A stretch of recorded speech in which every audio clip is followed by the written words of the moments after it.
Clinical পাঠশালা চ্যানেলে সমস্ত শ্রোতাদের প্রীতি এবং শুভেচ্ছা জানাই আমি আমিনুর রহমান।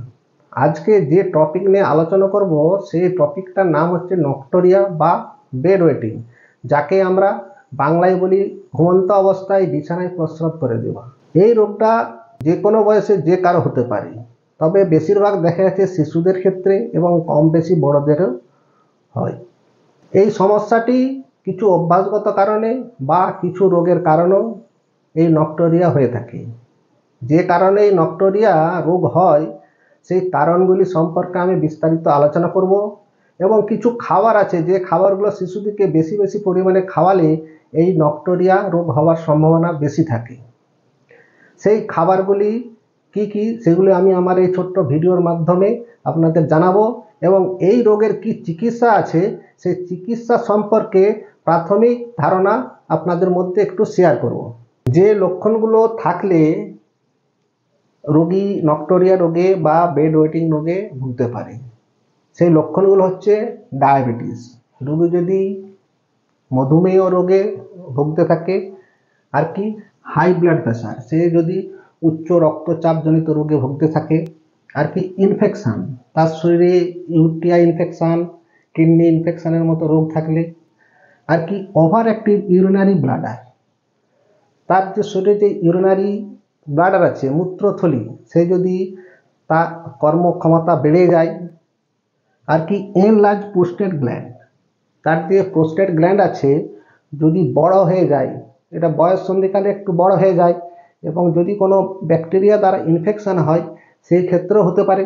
আর কি হার্ট ডিজিজ, সে যদি কোনো হার্টের বড় রোগে ভুগতে থাকে, যেমন ischaemia, angina pectoris, myocardial infection, bladder prolapse, তার যে মূত্রথলি যদি কর্মহীন হয়ে পড়ে, আর কি use of medicine like diuretic, সে যদি এই হার্টের চিকিৎসার জন্য কিছু ডায়ুরেটিক ওষুধ ব্যবহার করে, যেমন ফ্রুসিমাইড, টর্সিনামাইড, স্পাইরোনেলাপ্টন, এই ধরনের ওষুধ ব্যবহার করে।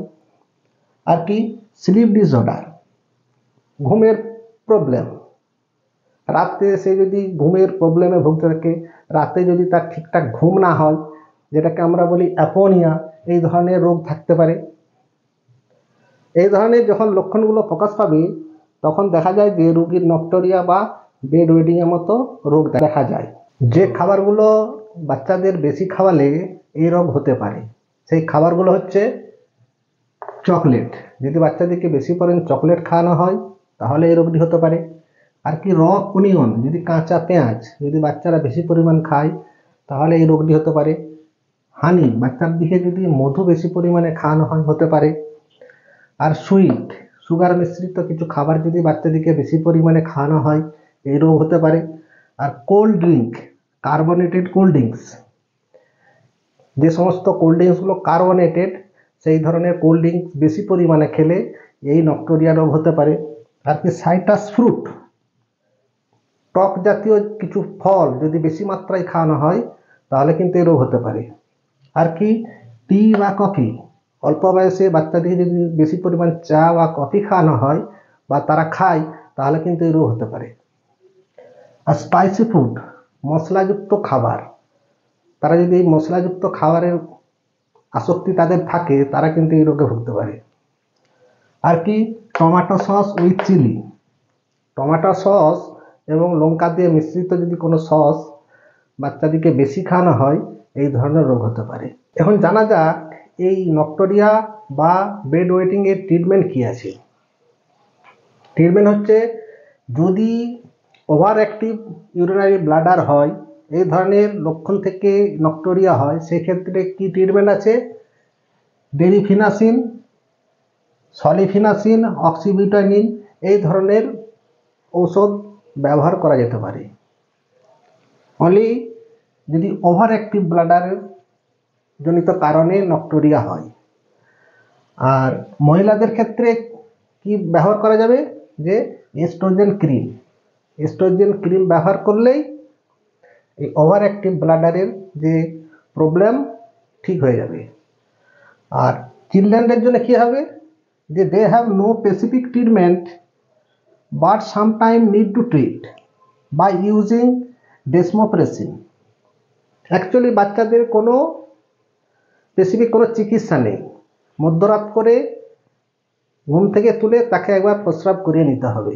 এইভাবে অভ্যাস করিলেই সে এই ধরনের বিছানায় প্রস্রাব করা তার যে অভ্যাস সেটা চেঞ্জ হয়ে যাবে। আর যদি কোনো ক্ষেত্রে চিকিৎসার প্রয়োজন হয় সেই ক্ষেত্রে কি ওষুধ ব্যবহার করা হয়, যে ডেসমোপ্রেসিন এই ধরনের ওষুধ বাচ্চাদের জন্য ব্যবহার করা যেতে পারে। তবে এই ধরনের ওষুধ ব্যবহার করার আগে অবশ্যই একজন ইউরোলজিস্টের কনসাল্ট করে নেবেন। আজকে এই ছোট ভিডিওর মাধ্যমে আমি যা বিস্তারিত আলোচনা করছি নক্টোরিয়া রোগ সম্পর্কে। যদি এই ভিডিওটি আপনাদের ভালো লাগে তাহলে এই ভিডিওটিকে একটি লাইক করে দেবেন এবং আমার চ্যানেল ক্লিনিক্যাল পাঠশালাকে ফলো এবং সাবস্ক্রাইব করে দেবেন।